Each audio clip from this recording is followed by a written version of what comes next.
Essential activities of digestion. There are 6 essential activities.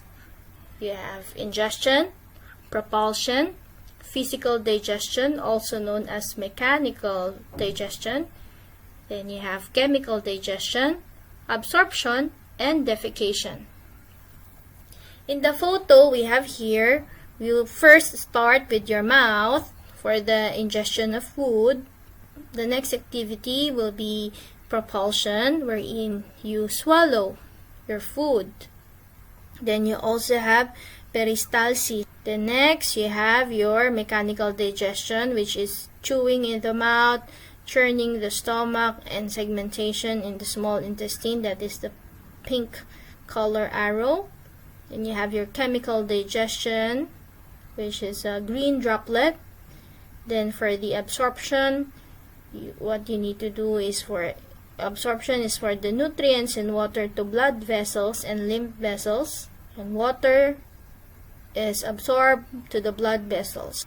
Then all the way down is defecation. Peristalsis is responsible for the propulsion of food through most of the digestive tract. And there is a rhythmic contraction of smooth muscles, as you can see in steps 1, 2, and 3. It is caused by the alternate contractions of the circular and longitudinal muscles in the walls. When the circular muscle contracts, the longitudinal muscle relaxes. The wall of the gut constricts, that is, it becomes narrower but longer. Then the food is thus squeezed or pushed forward. When the longitudinal muscles contracts, the circular muscle relaxes. And then our gut dilates, that is, it becomes wider and shorter. This widens the lumen for the food to enter. Chemical digestion starts in the mouth.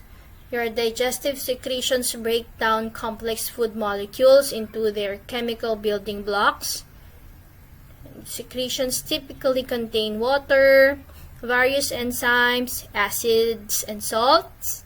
And the process is completed in the small intestine. Okay, start with the mouth and chemical digestion all the way down to the small intestine.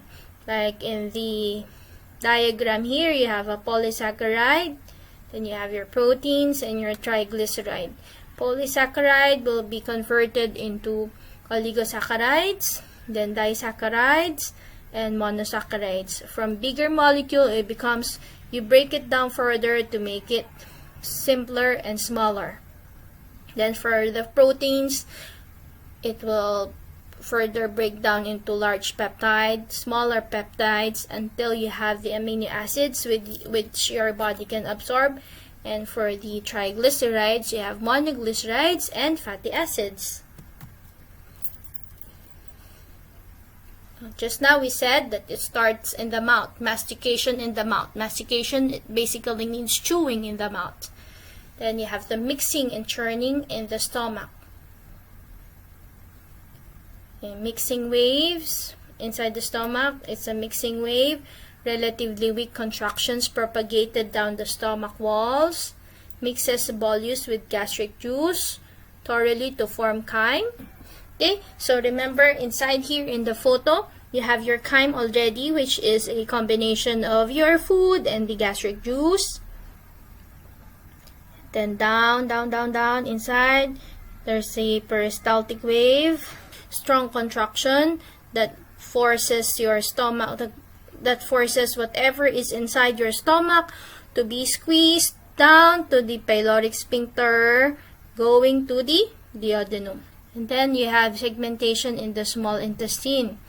To mix the intestinal contents, segments of the intestine alternate between contraction and relaxation. Then you have your intestinal contents are spread out in forward and backward direction. Forward and backward. Okay? You try to remember what we did with the peristalsis. And then it distributes chyme throughout small intestine for efficient digestion and absorption. Remember a while ago I asked what did you have for breakfast? If you ate rice or bread this morning, this is what happens. Carbohydrate chemical digestion. It begins in the mouth, and your salivary amylase hydrolyzes starch, which is a plant polysaccharide, oligosaccharides or dextrins, and maltose. And food only stays for a short while in the mouth, and salivary amylase is inactivated by the low pH in the stomach. So starch digestion continues in small intestine. Okay, just like in the photo, you have your salivary amylase. And then your pancreatic amylase hydrolyzes starch and dextrin to maltose. Remember, now you have your starch glycogen, then it will be converted to broken down into disaccharides. You can either have maltose, sucrose, and lactose with the help of the pancreatic amylase. Then your epithelial cells of small intestines produce disaccharidases, which are bound to microvilli. Maltase will convert maltose to 2-glucose. Then sucrase will break down sucrose to produce 1-glucose and 1-fructose. Then lactase will break down lactose to 1 molecule of glucose and 1 molecule of galactose. If you had meat for breakfast, like probably chicken, soya bean, or tofu, how will your system digest the protein? It will begin in your stomach. Then you have your pepsinogen converted to pepsin by hydrochloric acid. Pepsin hydrolyzes proteins into large polypeptides. Then it continues in the small intestine, wherein your pancreatic proteases further break down the large polypeptides into smaller polypeptides. Okay, down here, from large to short, it happens because of the pancreatic proteases. And then from that point, you have your short polypeptides and amino acids. You will need peptidases bound to the microvilli. Finally, will hydrolyze these polypeptides into tripeptides, dipeptides, and amino acids. Lipid chemical digestion. Okay, what happens to the oily components of the meat that you eat? Maybe you ate the chicken skin, then the fat, then you had something fried. Then lipid digestion begins in duodenum. It begins with bile emulsifying the triglycerides. And you have 3 lipases responsible for lipid digestion are lingual lipase, gastric lipase, and pancreatic lipase. Your pancreatic lipase hydrolyzes triglycerides so that your triglyceride will be further broken down into monoglycerides and 2 molecules of fatty acids. This is the summary of the chemical digestion. Let's say you had your carbohydrates, proteins, and lipids. Here you have from the oral cavity is what happens in the esophagus, in the stomach, and the small intestine. Remember that just now we had our mechanical and chemical digestion. All these digestive processes aims to do one goal, and that is to convert your food into molecules small enough to be absorbed by the epithelial cells of the intestinal villi. You have your carbohydrate, lipid, protein, water, and mineral, so that it will be absorbed by the epithelial cells of the intestinal villi. Okay, carbohydrate absorption. Of course, in the small intestine, monosaccharides are co-transported with sodium into small intestinal epithelial cells. Okay, in the photo, you have sodium there. Okay, this exits the epithelial cells by facilitated diffusion. Okay, from the photo here, number 1, you have your monosaccharide plus sodium ions. Then it moves through facilitated diffusion.